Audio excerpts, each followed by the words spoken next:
Hello Stockian, मैं हूं Mohit Pathak, founder Stockia and thank you for watching this video. और अगर आप इस वीडियो के माध्यम से मेरे चैनल से पहली बार जुड़े हैं तो चैनल को जरूर सब्सक्राइब कर लीजिएगा, बेल आइकन को भी दबा दीजिए ताकि नई वीडियो की नोटिफिकेशन आपको हमेशा मिलती रहे। मैं हमेशा से ही आपके लिए जब भी मुझे कोई नई अपॉर्चुनिटी दिखाई देती है तो उसके वीडियोस में आपको बनाता हूं, स्टॉक की पूरी एनालिसिस करता हूं, टेक्निकल और फंडामेंटल दोनों के पर्सपेक्टिव्स को देखता हूं और फिर आपको समझाता हूं कि इसमें किस तरीके से आपको ट्रेड करना चाहिए, या तो फिर आपको अगर इसमें कुछ डिसीजन लेना है तो उसमें आपको हेल्प मिल सके। साथ ही साथ मैंने काफी वेबिनार्स आपके लिए कर डाले हैं, तो आप इन वेबिनार्स को अगर देखेंगे मेरे चैनल पे तो आपको काफी बेनिफिट होगा। और ये सब चीजें एक पूरा समझ लो कि पूरा एक कोर्स है जो आपको फ्री में यहाँ पे अवेलेबल करवाया गया है।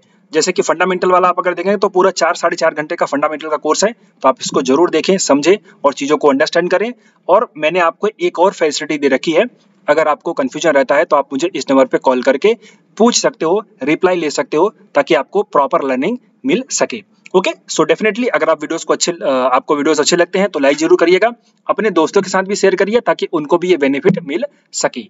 चलिए अब हम बात करते हैं कि कौन सा स्टॉक मुझे दिखाई दे रहा है, किस अपॉर्चुनिटी पे है, क्या इसमें एनालिसिस है और किस तरीके से इसमें ट्रेड करना चाहिए, क्या स्ट्रक्चर बना हुआ है, क्या फंडामेंटल चेंज हुआ है, किस तरह से इसमें हमें अंडरस्टैंड करना चाहिए। सो ये चीज आप याद रखिए कि ये जो स्टॉक की एनालिसिस मैं कर रहा हूँ, ये आपको मैं सिखा रहा हूँ कि ऐसी एनालिसिस करी जाती है, इस तरह से करते हैं। इसका ये मतलब नहीं कि आपको इसमें ट्रेड करना चाहिए, प्लस किस कंडीशन में हमें किस तरह से इन्वेस्टमेंट करना चाहिए तो वो भी मैं आपको एक्सप्लेन करूंगा। तो ये पूरा का पूरा एजुकेशनल पर्पज के लिए है, कोई टिप या फिर एडवाइजरी नहीं है। इस स्टॉक को अगर आप ट्रेड करना चाहते हो तो खुद की एनालिसिस करिएगा, अपने फाइनेंशियल एडवाइजर से संपर्क करके उनसे पूछिएगा, देन उसके बाद ही आप ट्रेड करेगा। अदरवाइज आप इसको सिर्फ और सिर्फ नॉलेज के लिए इस्तेमाल करिए। सबसे पहले जब भी हम किसी कंपनी को देखते हैं तो उसको स्कैन करते हैं। तो स्कैन कैसे किया जाता है? Simply gainer. तो मैंने गेनर स्कैन किया, जो भी आज के दिन में मार्केट में गेनर थे, और इन सबको मैंने आपको अपने यहाँ पे जो मेरे वीडियोस सेक्शन पे आप अगर जाओगे तो बेसिकली होम पे आप अगर रहोगे बेसिकली, तो यहाँ पे एक how two by stock at right time, ये वाला मैंने वेबिनार किया था। इसको आप देखेंगे तो आपको इसमें इन सब चीजें समझाई हैं। प्लस टेक्नो फंडा एनालिसिस का वेबिनार आपके साथ किया था, इसमें मैंने कुछ स्कैनर भी शेयर कर रखे हैं, उन्हीं स्कैनर्स की मदद से मैंने ये स्टॉक निकाला है। तो आपको स्कैन करना पड़ेगा, सबसे पहले स्टॉक आपके सामने आ जाएगा, उसके बाद आप उसमें देखो कि कौन सा स्ट्रक्चर है। लेकिन स्कैन करने के बाद सबसे पहले आपको ये देखना चाहिए कि कंपनी का फंडामेंटल कैसा है। तो फंडामेंटल देखने के लिए मैंने स्क्रीनर.इन की वेबसाइट का पूरा आपके लिए वीडियो बना रखा है। तो स्क्रीनर.इन की वेबसाइट को आप कैसे इस्तेमाल करोगे उसके लिए भी यहाँ पे पूरा वीडियो है 46 मिनट का, तो इसको भी आप सीख लो, देख लो। और एक बात मैं बताऊं, मेरे चैनल पे अगर कोई आया है ना, उसको शुरुआत करनी चाहिए कहाँ से? उसको शुरुआत करनी चाहिए टेक्नो फंडा एनालिसिस से, उसके बाद आना चाहिए प्राइस सेशन वेबिनार पे, उसके बाद हाउ टू बाय स्टॉक, इसके बाद आना चाहिए फंडामेंटल वाले पे, उसके बाद स्क्रीनर। और ये अगर कर लिया किसी ने ना, तो यकीन मानो ये पूरी की पूरी एक कोर्स के बराबर है और उसको सब कुछ समझ में आ जाएगा। फिर उसके बाद उसको खाली मेहनत करनी है और एक फोकस्ड वे में ट्रेड करना है, बस ये बात याद रखो। ये मैं गारंटी के साथ कह रहा हूँ, कॉन्फिडेंस के साथ कह रहा हूँ, आप इसको जरूर ट्राई करिए। तो सबसे पहले हम गोदरेज एग्रोवेट, जो कि स्टॉक का नाम है, हम इसको देख लेते हैं कि कंपनी का फंडामेंटल कैसा है। उसके लिए हम स्क्रीन पे जाएंगे, हम देखेंगे कंपनी का मार्केट कैप क्या है। तो कंपनी का मार्केट कैप है 11,662 करोड़। और ये जो कंपनी है गोदरेज ग्रुप की कंपनी है, एग्रोवेट से लग रहा है कि कोई फार्मिंग या फिर इन सब से रिलेटेड है, एग्रीकल्चर से रिलेटेड है। खैर हम देख लेंगे और आगे। तो 11,662 करोड़ की आपकी मार्केट की कैप है। ये बेसिकली एक तरीके से मिड कैप कंपनी है। अगर हम प्राइस टू अर्निंग रेशियो देखें, यानी कंपनी का महंगा है कि सस्ता है, सो 32 का पी है और इंडस्ट्री का पी है 23 है। तो इंडस्ट्री से बहुत महंगा नहीं है, तो एक तरीके से देखें कि रीजनली अवेलेबल है, ठीक है। अगर हम कंपनी का डेट टू इक्विटी देखें तो डेट टू इक्विटी जो 5.6 है, 0.56 है।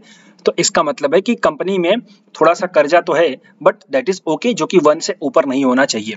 अब हम कंपनी के थोड़े से बेसिक समझ लेते, कंपनी करती क्या है। तो कंपनी जो है ये एक तरीके से डाइवर्सिफाइड है, रिसर्च एंड डेवलपमेंट करती है, फोकस्ड एग्री बिजनेस कंपनी। तो ये बेसिकली एग्री का इनका बिजनेस है और यहाँ पे इंप्रूविंग के लिए इनका basically productivity of Indian farmers. अब यहाँ पे देखो इनका कहना क्या है कि फार्मर्स की प्रोडक्टिविटी को इंप्रूव करने के लिए इनकी रिसर्च और ये सब चीजें पूरी करते हैं, ये डेडिकेटेड रहते हैं। और आपको याद होगा इस बार जो फार्मिंग मिनिस्टर बने हैं, हमारे कैबिनेट मिनिस्टर, वो बने हैं श्री शिवराज चौहान जी। ये बहुत ही अच्छे आदमी हैं, आप विश्वास नहीं करोगे। और जो ये बजट आने वाला है, इस बजट में मुझे लगता है कि फार्मिंग के लिए फार्मिंग के लिए और एग्रीकल्चर सेक्टर के लिए बहुत कुछ निकल के आने वाला है। और आप ये बात याद रखिए, और बजट तो जब आएगा तब देखेंगे, लेकिन मुझे लगता है कि इस बेसिकली देखो, ये जो करंट गवर्नमेंट, इसका फोकस ये है कि कैसे हम फार्मिंग और फार्मर्स के इनकम को बढ़ाएं और वहां पे प्रोडक्टिविटी लाएं और वहां पे कुछ अच्छी चीजें हो। और डेवलपमेंट करने के लिए करंट टाइम पे जो मिनिस्टर चुने गए हैं वो बहुत ही परफेक्ट है, तो आप यहाँ पे ये देख सकते हो। हालांकि ये पॉलिटिकली बायस्ड नहीं है, ये मैं आपको नॉलेज के लिए दे रहा हूँ और ऐसे ही एनालिसिस करी जाती है।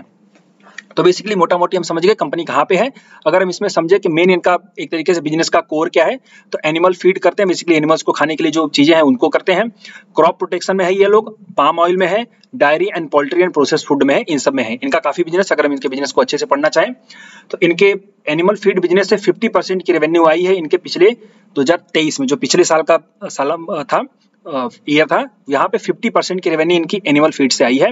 और इसके बाद 12% से इनका क्रॉप प्रोटेक्शन से आया है, एंड इसके बाद पाम ऑयल से इनका 13% का आया है, एंड डेयरी बिजनेस से इनका 15% का रेवेन्यू आया है। तो इनका अगर हम देखें तो सबसे ज्यादा जो रेवेन्यू का मेन इनका कोर बिजनेस है वो है एनिमल फीड बिजनेस। अब एनिमल फीड बिजनेस के अंतर्गत इनका कुछ ना कुछ होगा, और ये खुद भी करते हैं और पूरी दुनिया भर में बेचते भी हैं। ओके, तो ये चीज हमें मोटा मोटी समझ में आ गई और हम ज्यादा डिटेल में जाएंगे नहीं, हम फंडामेंटल चेक कर लेंगे तो पता चल जाएगा कंपनी में कितना दम है। तो यहाँ पे सबसे पहले हम चलते हैं कंपनी के क्वार्टरली रिजल्ट्स को देखते हैं। क्वार्टरली रिजल्ट्स में देखें अगर हम, तो कंपनी के सेल्स 1400 करोड़, 2000, 2500, 24, 23, 2000, यहाँ पे थोड़ा सा घटा, फिर अगेन रिकवर हुआ, अगेन रिकवर हुआ, अगेन रिकवर, यहाँ पे घटा हुआ है। तो अगर हम देखेंगे तो थोड़ा सा ऐसा कह सकते हैं कि पिछले 3 क्वार्टर से इनका जो रिजल्ट सेल्स है वो खराब है। तो सेल्स खराब है ये बेसिकली गलत बात है। और देखो, मैं किसी भी स्टॉक को अगर बता रहा हूं आपके लिए तो इसका ये मतलब नहीं कि उसमें सब कुछ सही ही होगा। मैं आपको एनालिसिस करना सिखा रहा हूं, उसमें हम सही चीजें भी देखते हैं, गलत चीजें भी देखते हैं और तब जाकर के डिसीजन लेते हैं। वरना आप अगर सिर्फ सही सही चीजें देख करके डिसीजन ले लोगे तो आपको हो सकता है नुकसान उठाना पड़े। तो यहाँ पे फिलहाल क्या दिखाई दे रहा है, यहाँ पे फिलहाल दिखाई दे रहा है कि जो क्वार्टरली नंबर्स है वो थोड़े खराब हैं। अगर हम एबिटा की बात करें तो ये भी खराब है, और अगर हम यहाँ पे देखें इनके नेट प्रॉफिट की तो वो भी गिरा हुआ है। तो ये एक तरीके से क्वार्टरली बेसिस पे खराब निकल के आ रहे हैं। लेकिन चूंकि कंपनी फार्मिंग मतलब ये फार्मिंग सेक्टर से जुड़ी है, तो इस टाइम पे जो अभी बेसिकली जो केमिकल के और इन सब चीज़ों में है वो थोड़ा सा मुझे लग रहा है कि दिक्कत है, तो हम इसको एक तरीके से इग्नोर भी कर सकते हैं। बट हम अगर ईयरली बेसिस पे देखें तो ईयरली बेसिस पे इनकी जो ग्रोथ है वो अच्छी खासी ग्रोथ है यहाँ पे। तो हम इसको एक बार ये करेंगे, एक बार अंडरस्टैंड कर सकते हैं कि जो क्वार्टरली नंबर्स हैं इनको हम थोड़ा सा साइड में रख करके अगर हम ईयरली नंबर्स को देखेंगे तो वहां पे ग्रोथ अच्छी खासी दिखाई दे रही है और हम इनके बेस पे काम करने वाले हैं। तो यहाँ पे हमें यहाँ पे थोड़ा सा नेगेटिविटी दिखी, बट यहाँ पे थोड़ी सी सिल्वर लाइनिंग है, मतलब कि पॉजिटिव चीजें हैं। अगर हम बैलेंस शीट पे जाए तो बैलेंस शीट में सिंपली मैंने देखा था कि इनके पास 0.56 का इनका जो था वो डेट टू इक्विटी था। तो यहाँ पे आप देख सकते हैं इनके पास जो कैश है वो 23,024 करोड़ का है, और जो इनके पास कर्जा है वो 1400 का कर्जा है। तो कंपनी के पास कर्जा थोड़ा सा है और ये इस बिजनेस के लिए थोड़ा सही नहीं है, बिकॉज इनको इनके जो प्रॉफिट है वो फिर एक तरीके से हैमर होते हैं, उनको नुकसान होता है प्रॉफिट को, और इनका ईपीएस अच्छे से ग्रो नहीं करता। और जब ईपीएस ग्रो नहीं करता तो कंपनी को जो वैल्यूएशन मिलनी चाहिए वो वैल्यूएशन नहीं मिलती है। लेकिन ये जो बिजनेस है, इस बिजनेस में उम्मीद बहुत ज्यादा है, इस बिजनेस में ग्रोथ बहुत ज्यादा है, तो हम उस बेस पे उस सिस्टम उस बेसिकली हम कह सकते हैं कि उसके एक अजम्पशन के बेस पे हम इसमें कुछ प्लान करने वाले हैं, और फिर वो सही होगा या फिर गलत वो तो समय बताएगा। अगर हम इसके कैश फ्लो की बात करें तो कंपनी का जो कैश फ्लो है नेट बेसिस पे, इनका बेसिस में देखें तो इस साल तो नेट बेसिस पे पॉजिटिव है, और जो इनका कैश फ्रॉम ऑपरेटिंग एक्टिविटी था वो भी पॉजिटिव था। तो एक तरीके से देखा जाए तो कंपनी के फंडामेंटल्स बहुत ज्यादा एडवांस नहीं है, बहुत ज्यादा एकदम ल्यूक्रेटिव नहीं है, बट ओके है। ऐसा नहीं है कि बहुत खराब है, इन्वेस्टमेंट नहीं करनी चाहिए, तो ओके है, ओके हम यहाँ पे कह सकते हैं। फिर इसके बाद अगर हम इन्वेस्टर्स में देखें तो इनके इन्वेस्टर्स में अगर हम देखें तो इनके जो प्रमोटर हैं इन्होंने लगभग होल्ड किया है, बेसिकली 74% की इनकी होल्डिंग है।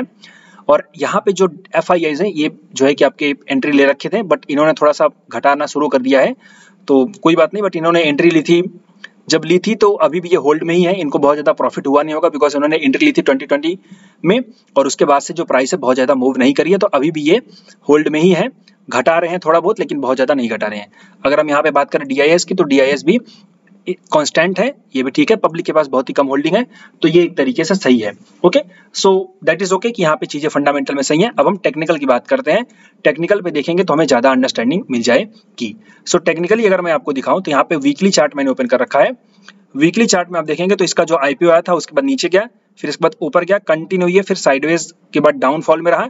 यहाँ पे 2020 की रिकवरी आई, देन उसके बाद साइडवेज, और फिर इसके बाद ऊपर, और फिर यहाँ पे डाउनफॉल, और ये जो डाउनफॉल था काफी स्टीप था, और इसके बाद यहाँ पे 2023 मार्च यहाँ पे इसने एक रैली बनाई और यहाँ पे देख सकते हैं आप हायर हाई के स्ट्रक्चर बनाते हुए ये ऊपर आ रहा है। तो ये जो पहला पॉइंट है बुलिशनेस का चार्ट वाइज जो मुझे दिखाई दे रहा है वो है हायर हाई का स्ट्रक्चर। तो हायर हाई का स्ट्रक्चर जो होता है एक तरीके से बुलिशनेस का स्ट्रक्चर होता है। यहाँ पे एक हाई लगा, अगेन हाई लगा दूसरा वाला, मैं इसको फिर से कर लेता हूँ आपको क्लियर करके। एक हाई लगा, दूसरा हाई लगा, तीसरा हाई लगा, तो ये हायर हाई के स्ट्रक्चर बनाते हुए जा रहा है। तो हायर हाई के स्ट्रक्चर में जब भी बॉटम से रिवर्सल हो आपको ट्रेड कर लेना चाहिए। अब यहाँ पे देखा जाए तो हायर हाई का स्ट्रक्चर बनाते हुए एक ये अच्छे खासे रेजिस्टेंस को भी ब्रेक कर रहा है। यहाँ पे देखिए आप, तो ये अच्छे खासे रेजिस्टेंस को भी ब्रेक कर रहा है और रेजिस्टेंस को ब्रेक करने के टाइम पे इसमें वॉल्यूम का इंप्रूवमेंट है, तो ये भी एक तरीके से सही माना जाता है। तो ये टेक्निकली अगर देखें तो टेक्निकली ये जो स्टॉक है सही है। लेकिन अब यहाँ पे हम आज के दिन की बात करें तो यहाँ पे एक वॉल्यूम का ब्रेकआउट तो आया, लेकिन यहाँ पे जो वीक बनी ऊपर की वीक बन गई और वॉल्यूम बहुत ज्यादा है।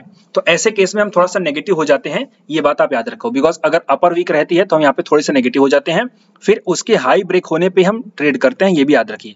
तो इसके हाई ब्रेक होने पे अगर कोई चाहेगा तो आप वो शॉर्ट टर्म का ट्रेड कर सकता है, लेकिन अगर कोई चाहे तो इसको थोड़ा इन्वेस्टमेंट पर्पज के लिए इस्तेमाल कर सकता है। बिकॉज जो कंपनी है वो फ्यूचर में मुझे लगती है कि अच्छा काम करेगी। प्लस अभी करंट हिसाब से देखें तो इसका प्राइस जो है काफी वॉलेटाइल है, तो यहाँ पे वॉलेटिलिटी आपको हैंडल करना पड़ेगा। अब ये मैं इसलिए बोल रहा हूँ क्योंकि ऐसे पैटर्न बनने पे आपको यही साइकोलॉजी इस्तेमाल करनी चाहिए, इसलिए मैं बोल रहा हूँ। इसका ये मतलब नहीं कि आपको मैं एडवाइजरी दे रहा हूँ आप इसको बाई करो, ओके। तो ये जो स्ट्रक्चर बना है प्राइस वॉलेटिलिटी है, इसके लिए मैं आपको ये तरीका बता रहा हूँ कि आपको इसको वॉलेटिलिटी हैंडल करनी है। तो वॉलेटिलिटी हैंडल सिर्फ एक तरीके से की जाती है, थोड़े थोड़े थोड़े थोड़े बाई करो। उसको कैसे करेंगे वो मैं बताता हूं, बट अभी हम अगर और देखें तो अगर वीकली चार्ट में आपको दिखाना चाहूं तो वीकली चार्ट में आपको एक इनवर्स हेड एंड शोल्डर का पैटर्न दिख जाएगा। इनवर्स हेड एंड शोल्डर का पैटर्न ये आपका देखो, ये लेफ्ट शोल्डर, ये आपका हेड और ये आपका राइट शोल्डर, और इनवर्स हेड एंड शोल्डर का ब्रेकआउट यहाँ पे आ रहा है। तो इनवर्स हेड एंड शोल्डर का जो वीकली टाइम फ्रेम पे होता है वो एक अच्छी खासे बुलिशनेस के लिए माना जाता है। अब इसमें हम ट्रेड कैसे करते हैं, इसका स्टॉप लॉस कैसे होता है, फाइनल इसको समझ लेते हैं। तो यहाँ पे मैं आपको जो बताने वाला हूँ इसको ध्यान देना। सबसे पहले जो शॉर्ट टर्म ट्रेडिंग करना चाहते हैं वो इस पैटर्न पे किस तरह से ट्रेड करना चाहिए, वो ये तरीका है कि इसके ब्रेकआउट के बाद उनको एंट्री लेनी चाहिए और फिर टारगेट उनको 1:3 का रखना चाहिए। स्टॉप लॉस जो रहेगा वो रेजिस्टेंस के थोड़ा सा नीचे रहेगा, तो जो कि 598 600 का रहेगा। ये हो गई पहली बात। टारगेट आपका 700 750 ऐसे रह सकता है। ये शॉर्ट टर्म वालों के लिए जो स्विंग करना चाहते हैं। लेकिन जो इसमें इन्वेस्टमेंट करना चाहते हैं, जिनको भरोसा है कि भारत में जो फार्मिंग सेक्टर है वो अच्छा खासा ग्रो करेगा, तो उनको किस तरह से करना चाहिए वो मैं बता रहा हूं। तो यहाँ पे उनको थोड़ा बाई कर लेना चाहिए। अगेन उनको जब नीचे आए 540 के आसपास तो अगेन वहां पे बाई कर लेना चाहिए और उनका फाइनल जो स्टॉप लॉस रहना चाहिए वो 475 का रहना चाहिए। तो थोड़ा सा स्टॉप लॉस बड़ा है, इसलिए मैं आपको यहाँ पे 2 रेंज में बाई करने को बोल रहा हूँ। तो आप अगर इस 2 रेंज में बाई करेंगे तो आपका स्टॉप लॉस थोड़ा रहेगा, जस्टिफाई हो पाएगा। एंड देन इसके बाद आप होल्ड करेंगे तो 700 का पहला टारगेट, 800 और 900 और 1000 तक के टारगेट आपको मिल सकते हैं। डिपेंड करता है कि कंपनी कैसे परफॉर्मेंस देती है। तो फिर आप अपडेट्स भी लेते रहिएगा, मैं इसके ऊपर अपडेट भी देता रहूंगा और आप जो है इसको फिर इस तरह से ट्रेड कर सकते हैं। ये अंडरस्टैंडिंग थी कि किस तरह से ट्रेड करना चाहिए। और यहाँ पे याद रखिए होल्डिंग पीरियड जो आपका होगा वो चूंकि आपके एंट्री में भी टाइम लगेगा, तो हो सकता है आपको 2-3 महीने में एंट्री फाइनल मिले और इसके बाद भी आपको 1-2 साल तक होल्ड करना पड़ सकता है। तो इसका होल्डिंग पीरियड जो होना चाहिए वो मिनिमम 2 से 3 साल तक हम यहाँ पे अंडरस्टैंड करके चलेंगे। तो ये एनालिसिस थी गोदरेज एग्रोवेट के लिए। फार्मिंग सेक्टर का स्टॉक है, एनिमल फीडिंग में इनका बिजनेस है और कंपनी एक अच्छे ग्रुप की है, गोदरेज ग्रुप की है। और जैसा कि उम्मीद है कि इस बार हो सकता है बजट में कुछ अच्छी चीजें आ सकती हैं और टेक्निकली ये स्टॉक मुझे बुलिश दिखाई दे रहा है, तो यहाँ पे आप ट्रेड कर सकते हो। हालांकि ये उतना अच्छा भी नहीं है, धोखा देता है हमेशा, हर बार टेक्निकली बुलिश होकर के नीचे चला जाता है। तो ये भी आप याद रखिए कि स्टॉक धोखा देने वाला है, इसलिए वॉलेटिलिटी को हैंडल करना बहुत जरूरी है। और वॉलेटिलिटी को आप हैंडल सिर्फ और सिर्फ छोटे छोटे क्वांटिटीज में बाई करके ही कर सकते हो और एक बड़ा स्टॉप लॉस के साथ ट्रेड कर सकते हो बस, वरना वॉलेटिलिटी को हैंडल करना बहुत मुश्किल होता है और ये सबसे ज्यादा नुकसान करवाने के लिए जानी जाती है लोगों का इन्वेस्टमेंट और ट्रेडिंग के फील्ड में। फिलहाल ये वीडियो अगर अच्छा लगा हो तो लाइक जरूर करिएगा, अपने दोस्तों के साथ शेयर करिएगा और मैंने आपके लिए काफी वीडियोस बना रखे हैं, तो आप जरूर इसको देखिए समझिए और अगर अच्छा लगे तो लोगों के साथ भी शेयर करिए। अगर इन सब चीजों की एनालिसिस आपको सीखनी है तो आप मेरी क्लासेस ज्वाइन कर सकते हैं। उसके लिए आप ये वीडियो देखेंगे तो आपको पता चलेगा क्या क्या सीखने को मिलेगा। उसके अलावा भी अगर कंफ्यूजन है तो आप मुझे इस नंबर पे कॉल कर सकते हैं। सो फिलहाल अभी के लिए इतना ही। Thank you and wishing you all the best.